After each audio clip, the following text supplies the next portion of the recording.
All of us now are expected to assume personal responsibility for our own support. That became clear when in 1996 Congress passed and President Clinton signed the Personal Responsibility and Work Reconciliation Act. The act affirmed what had long been true: poor mothers could no longer count on government aid to rear their children. Mothering, once considered women's primary job, would no longer be considered real work at all. The Personal Responsibility Act placed a 5-year cap on aid to families and required parents, including mothers, to work to be eligible for even a modicum of government support. The act provided block grants to states and allowed them to decide how to spend their money. Some states, California, Washington, South Carolina, Wisconsin, New Mexico, cut monthly cash assistance benefits. Others, California and Arizona, reduced the number of years of lifetime benefits available to any individual. Still others cut rent subsidies and housing programs, or redirected their funds to homeless shelters, teen pregnancy prevention programs, and child care. A free market climate infused with the mantra of personal responsibility rejected the idea of social responsibility for the poor, even for mothers of small children. But mothers who could no longer care for their children at home could not count on wage work paying sufficiently to support their children. Typical workers faced a global labor market in which most of the newly created jobs were service jobs. Within the United States, poor women increasingly took jobs that replicated tasks formerly done in the home. They cleaned the homes and cared for the children of middle-income women who faced an economy in which the two-income family became the norm. We now live in a world where young women participate in wage work at the same rate as their male peers, where education and good jobs are at least theoretically open to all of us. The wage gap among young adults has virtually disappeared. But as wage work has become an option for women, it has also come to be required of them as it is for men. Middle-income women increasingly share the fate of poorer women.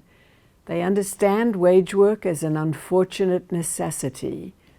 As good jobs disappear, increasing numbers of people are caught in jobs that pay relatively low wages and lack personal satisfaction.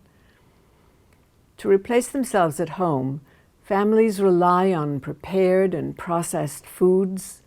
They buy takeout meals at fast food restaurants. They send their infants and toddlers to relatives and childminders and place elderly parents in nursing homes. The affluent hire nannies and home care attendants to do these tasks. But the women who do these jobs earn minimal wages and have difficulty replacing themselves at home. An unremittingly high infant mortality rate and an obesity epidemic among children call attention to the lack of adequate nutrition among the poor. Scandals regularly erupt in childcare centers where poorly paid attendants can hardly cope with overcrowded conditions. Nursing homes seem to neglect their helpless residents or to provide only minimal coverage. Lacking reasonable benefits and subsidized child care provisions, minimum wage employees find themselves unable to support themselves and their families in an increasingly consumer-driven and technologically dependent society. Even two-income families in the poorest sectors cannot keep up with rising consumer demand for products ranging from cell phones to branded sneakers. Women, who hold 2/3 of minimum wage jobs, and more than half of whom are African American or Latina, discover that they cannot take care of families without a second income. They might earn that income with a second and sometimes a third job, but then family life vanishes. Well-intentioned legislators have tried to intervene by offering leaves from employment to new mothers and other caregivers. Twice, in 1991 and 1992, Congress passed a Family and Medical Leave Act, the FMLA, that mandated 12 weeks of unpaid leave. Twice, President George Herbert Walker Bush vetoed the act. Finally, in January 1993, President William Clinton signed the FMLA into law. Almost immediately, women protested its limits for those who could not afford 12 weeks without pay, even if they knew they would have their jobs back at the end of that time.